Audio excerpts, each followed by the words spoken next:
नमस्कार, प्रभा साक्षी पॉडकास्ट में आप सभी का स्वागत है। आज के इस पॉडकास्ट में बात करेंगे कि परमाणु की रट लगाने वाला पाकिस्तान अब पानी पानी जपने लगा। मुनीर के बाद शहबाज शरीफ भी बोले, पानी दे दो हिंदुस्तान।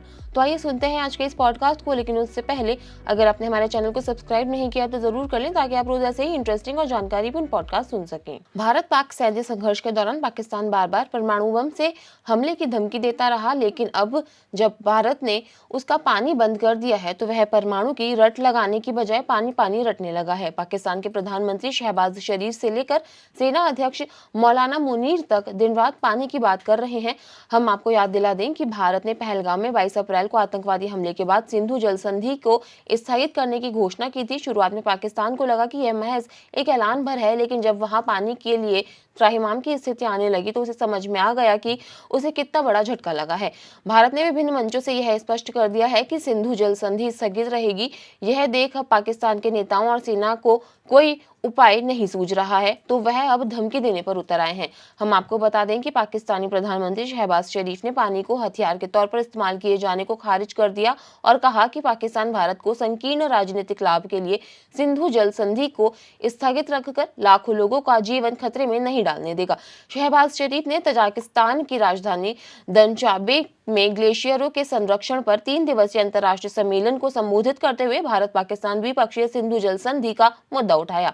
शहबाज शरीफ ने कहा कि सिंधु बेसिन के पानी के बंटवारे से संबंधित सिंधु जल संधि को स्थगित रखने का भारत का एक तरफा और अवैध फैसला बेहद खेदजनक है। शहबाज शरीफ ने कहा कि संकीर्ण राजनीतिक लाभ के लिए लाखों लोगों की जान को खतरे में डालने नहीं दिया जाना चाहिए और पाकिस्तान ऐसा नहीं होने देगा। हम कभी लक्ष्मण रेखा को नहीं लांघने देंगे।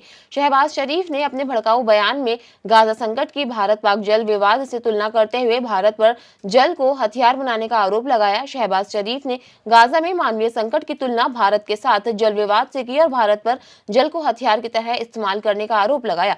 शरीफ ने कहा कि आज दुनिया गाजा में पारंपरिक हथियारों के इस्तेमाल से लगे घावों की गवाही दे रही है, जिन्हें गहरे जख्म छोड़े हैं।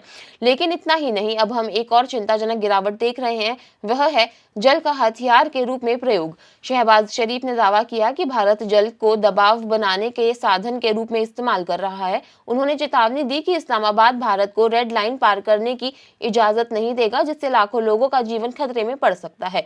हम आपको यह भी बता दें कि एक दिन पहले ही पाकिस्तान के सेना प्रमुख फील्ड मार्शल आसिफ मुनीर ने कहा कि इस्लामाबाद जल मुद्दे पर कभी समझौता नहीं करेगा, क्योंकि यह देश के 24 करोड़ लोगों के मूल अधिकारों से जुड़ा है। सेना के अनुसार जनरल मुनीर ने यह टिप्पणी विभिन्न विश्वविद्यालयों के कुलपतियों, प्राचार्यों और वरिष्ठ शिक्षकों एवं शिक्षाविदों से बातचीत में की।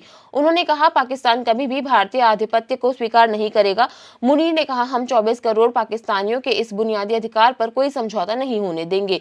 जहां तक भारत के रुख की बात है, तो प्रधानमंत्री नरेंद्र मोदी ने इसी सप्ताह अपने गुजरात दौरे के दौरान कहा था कि पाकिस्तान के साथ सिंधु जल संधि बहुत खराब तरीके से की गई थी और इसके तहत भारत को कश्मीर में बांधों से गाद तक निकालने की अनुमति नहीं थी।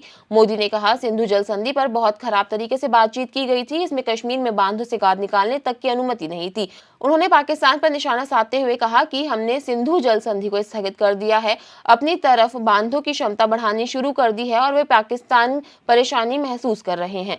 हम आपको बता दें कि भारत विभिन्न मंचों से यह स्पष्ट कर चुका है कि पानी और खून साथ साथ नहीं बह सकते। भारत का कहना है कि सिंधु जल संधि का निलंबन पाकिस्तान के प्रति लंबे समय से चली आ रही सहनशीलता के अंत की निशानी है।